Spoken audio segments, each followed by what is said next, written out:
frères, jeunes, bonjour. Famille rassemblée comme chaque dimanche, au nom papa, à petit là, à l'Esprit Saint. Ce jour-là, le père Aristide évoqua d'abord en créole les rapports entre les États-Unis et Haïti, symbolisés par deux femmes.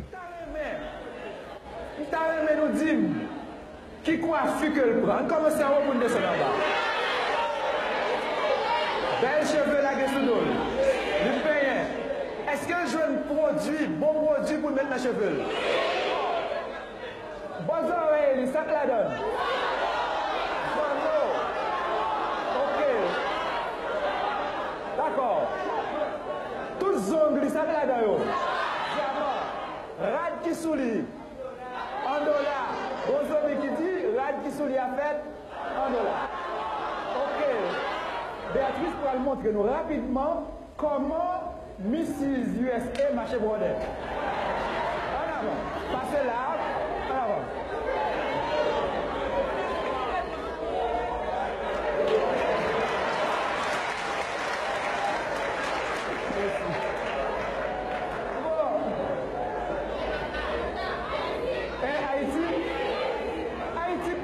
Haïti, vous avez montré comment marcher? Bon, ok. Ok, viens, viens.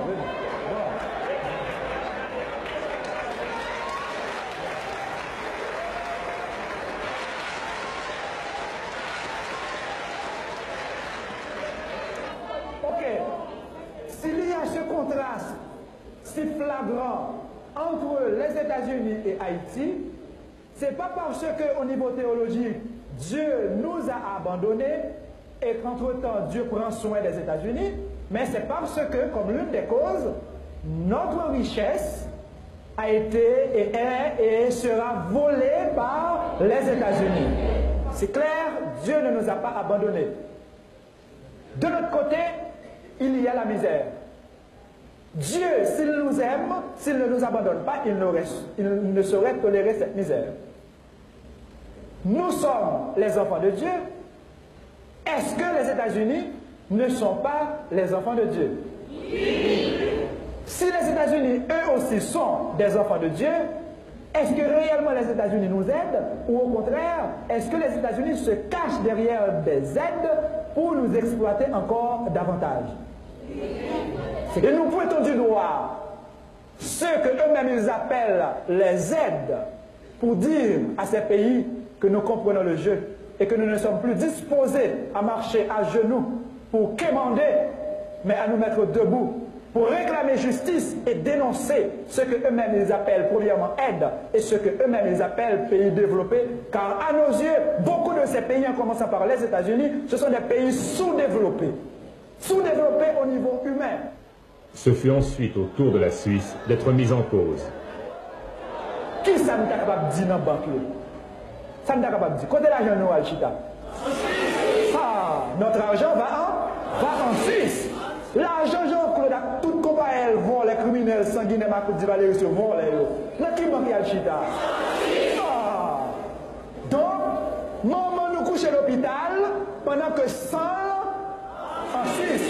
Notre maman Haïti se trouve à l'hôpital pendant que notre sang va en Suisse. C'est un scandale, c'est un crime au niveau international.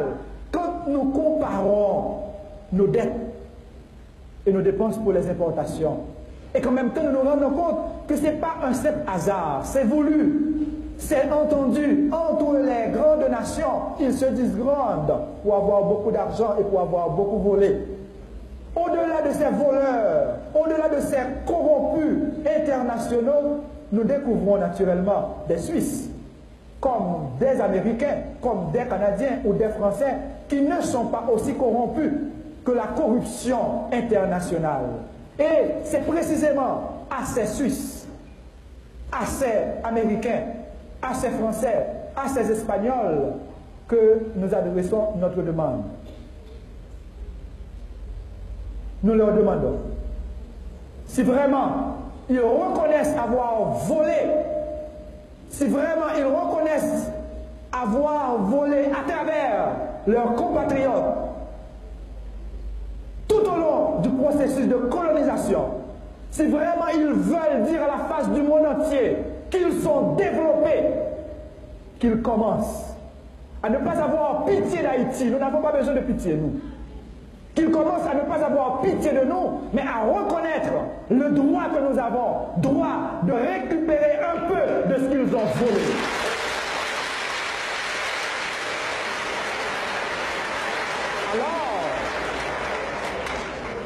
Alors, ils pourront se dire des personnes humaines qui transcendent le matériel pour déboucher sur une dimension spirituelle où la personne humaine se développe continuellement et n'ose pas appeler quelqu'un qui l'a exploité un sous-développé quand lui-même, il est le premier sous-développé.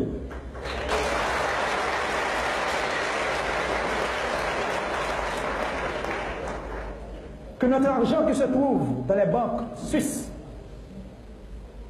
si vraiment des Suisses ou des citoyens du monde reconnaissent que notre sang se trouve dans leurs banques, qu'ils se mettent debout à côté des personnalités honnêtes, internationales, pour dire « aidons ce peuple, car son sang se trouve chez nous ».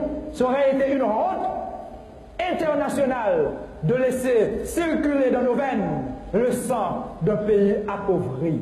Et qu'un beau jour, Haïti ne dise pas simplement merci, mais qu'ils disent également fierté. Fierté de ceux et celles qui, à travers le monde, ont compris et ont agi. Fierté de cette race noire qui a compris son rôle historique à jouer à la face du monde.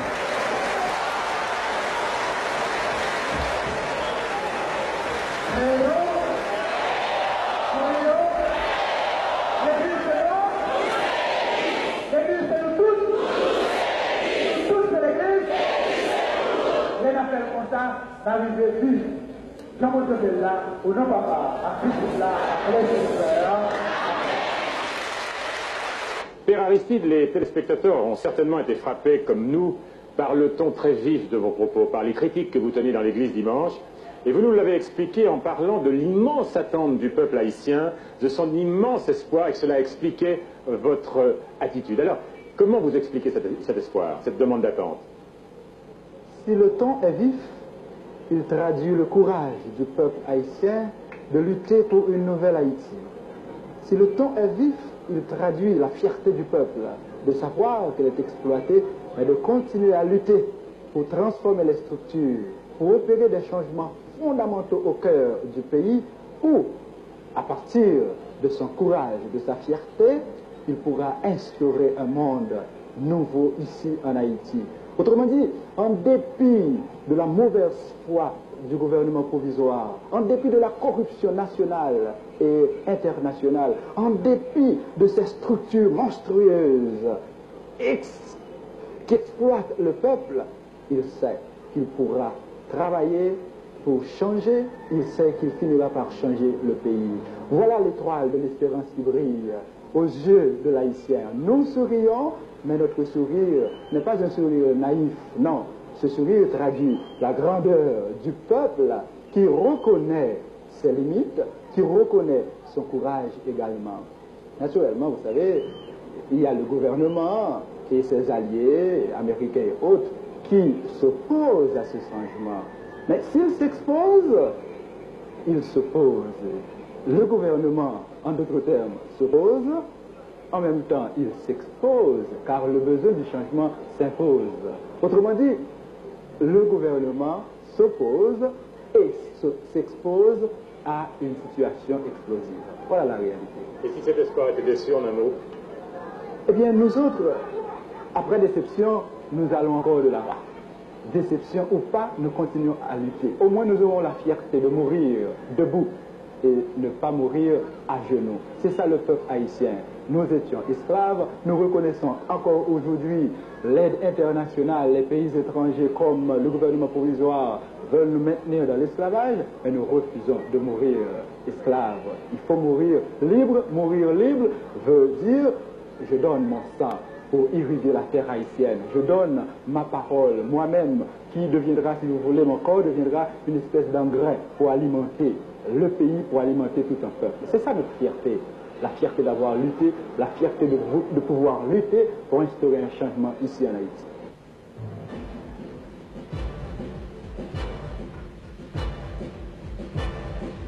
Petit fait pour faire manger.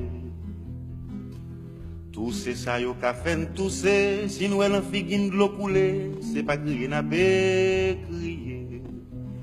Nous sommes la conscience qui campait, qui marchait cap analyser, devant la fille les méchanceté. La fille dit m'la qui aurait entendé. La fille c'est maîtresse Kay qui commandait.